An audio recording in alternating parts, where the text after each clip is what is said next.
Detective Cox P.I. Episode 2.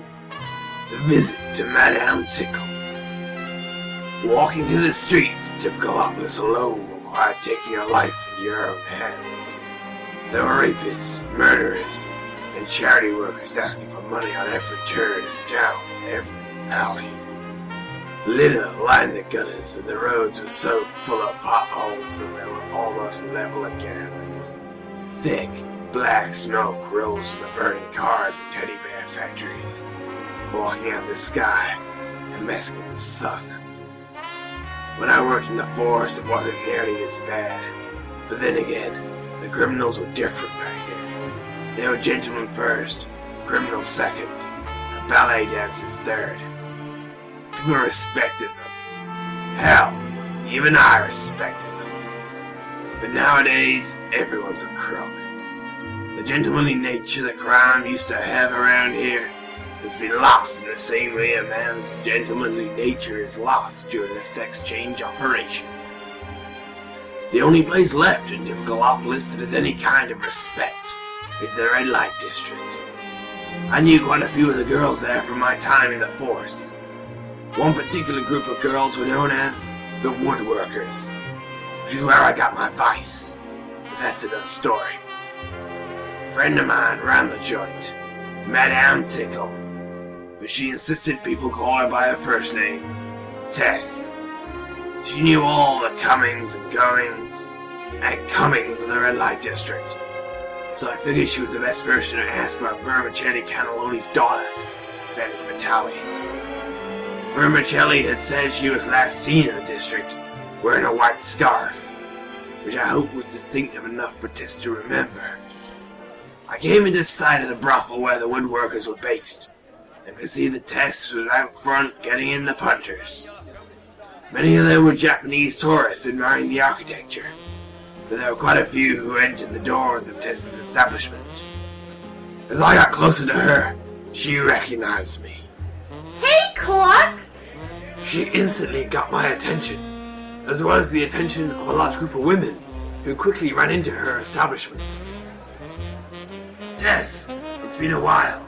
How's this joint going for you? Well, thank you for asking. My elbow is a lot better now. I meant, how's the business? Did you get many people a night? The clients tend to come and go, but I guess the place is doing all right. So long as the girls are happy, I'm happy. So, Cox, I doubt you came halfway across town to make idle chit-chat with little old me. What do you want? Well, Tess, I was hoping I could use your keen eye for detail to help me locate someone. A few days ago, you didn't happen to see a girl wearing a white scarf, did you? Of course I did! That's Brenda from 2 doors down. Things she can do with winter clothing. I hear she gets a pair of mittens and... No! I meant, did you see a girl walking around the district wearing a white scarf around her neck? She's called Femme Fatale. The mob boss's daughter? Now that you mention it, I think I did. I probably wouldn't have taken notice of her, but I saw she was arm in arm with our new mayor. Mayor Jones? What is he doing in the district? Well, he's hardly visiting his grandmother, is he, Cox?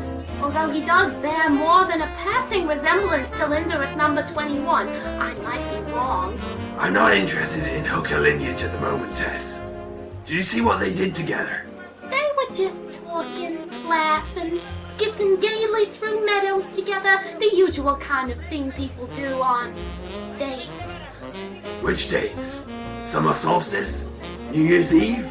Cox, you don't understand. The mayor and this Femidon girl you're talking about are together. I saw them getting into the same taxi. That doesn't prove they're passionately in love. No, but holding hands does.